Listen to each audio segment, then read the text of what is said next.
There are many animals on the island of Sodor. Sheep and cows love to graze on the green pastures. Birds squawk at the seaside, and deer prance around in the forest. There is also the Wild Animal Park, with quite a collection of animals from all over the world. The animals are often transported by rail, and the engines all look forward to taking them. One day, James was transporting a hippopotamus.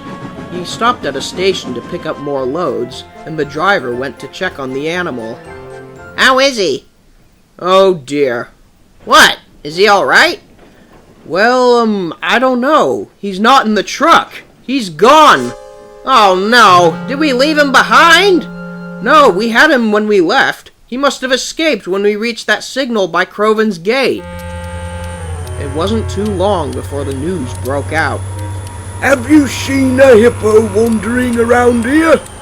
I'm afraid not, sir. But an animal that size should be very easy to spot. How did he escape? Apparently the van he was being transported in was very old, and the door locks must have broken on the ride. The animal then hopped out whilst the train was at a signal not far from here. The investigator then left. I've never seen a hippo before. I'd very much like to. But you wouldn't want to meet one up close. They're one of the deadliest animals in Africa. He's right. Their mouths can fit your whole face in it. In fact, they're pretty much the size of a narrow-gauge engine. Oh, never mind then. Me driver was on a safari, and one charged at his jeep and nearly knocked it over. Ivo Hugh now wished he hadn't talked about meeting one. And basically one's loose on the island? I guess so. Careful, Ivo. It might gobble you up. Oh, I don't know. He wouldn't taste very good. He's made of metal. Oh, shut up, you two. Animals don't eat engines. Nevertheless, Ivo Hugh was a bit worried. He was a kind and hard-working engine, but was a little more prone to anxiety than the others. Do hippos really eat people? The driver laughed. Of course not. They're herbivores. They eat plants. But they are still pretty dangerous. They use their large mouths mainly for fighting each other and can run over 30 miles per hour. Oh my goodness, that's terrifying!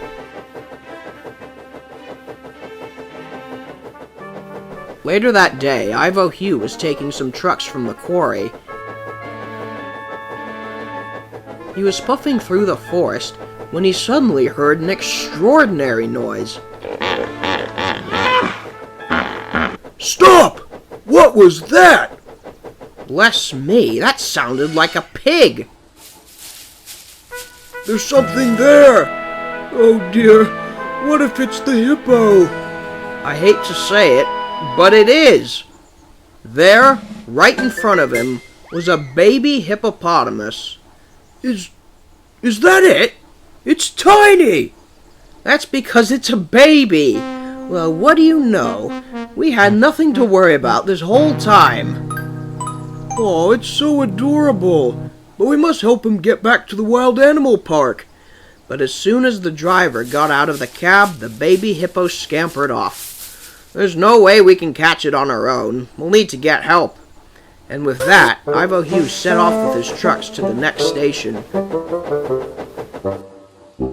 The driver told the station master, "I'll let the people at the zoo know." When Ivo Hugh arrived back at Croven's gate, he was surprised to see that the zookeepers were already there. I understand you had a meeting with Tom today. Tom? Who's Tom? That's the name of our baby hippo. Now, If he's still in the same area you saw him, it will be difficult because there's no road nearby. Therefore, we'll ride with you guys back up there and see if we can trace Tom's steps. But if he's still in that area, we'll just have to put him in a boxcar and take him by rail. Is that safe? Well, let's just say we wouldn't put an adult hippo in a narrow-gauge van, but Tom should be fine. The men loaded up the van and hopped into a red coach. Ivo Hugh then took them back to the mountains. When he reached the same lakeside spot, he tried to come in as discreetly as possible. It was right here where I saw him. Excellent! We'll lure him in, if he's still here, of course. I think he might still be here. The zookeeper laid a trail of some vegetables onto the track, and sure enough, baby Tom emerged from the bushes. He very much enjoyed the food set out for him. "That's it, boy! Come here! We must get you back to your mummy!" But Tom had other ideas. He walked towards Ivo Hugh and began sniffing him. Oh, I say. "He's just curious. I think he likes you." What a fascinating creature. After Tom had been put in the van, Ivo Hugh set off for Croven's Gate. The regular road was considered too rough for the animal. Tom enjoyed his ride very much, and Ivo Hugh was very pleased with himself. Not every day you get to give a wild animal a ride. When he arrived at Croven's Gate shunting yard, the hippo was transferred to a direct train to the wild animal park. You know, this morning I was dead afraid of these animals when I first heard one had escaped. But having interacted with a baby one, I must say they don't seem that intimidating anymore. Of course, I would not want to get near an adult hippopotamus. Of course not, we understand. They're wild animals. But even the most dangerous of creatures have a gentle spot in them somewhere. I'll send you some pictures of him tomorrow. And the next morning, Ivo Hugh's driver came in with his phone. "I want to show you this." My goodness, it's Tom and his mother. Why, she's so large! I hope she doesn't sit on him by accident. She wouldn't, because that's her son. I've learned something whilst interacting with Tom. Animals are more than just savages.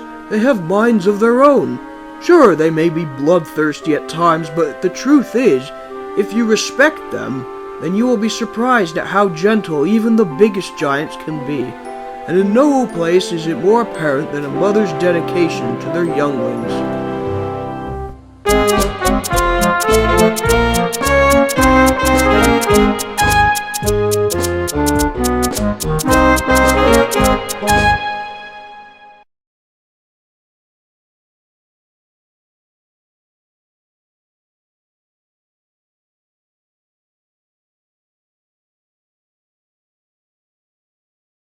I hope she doesn't on him by accident.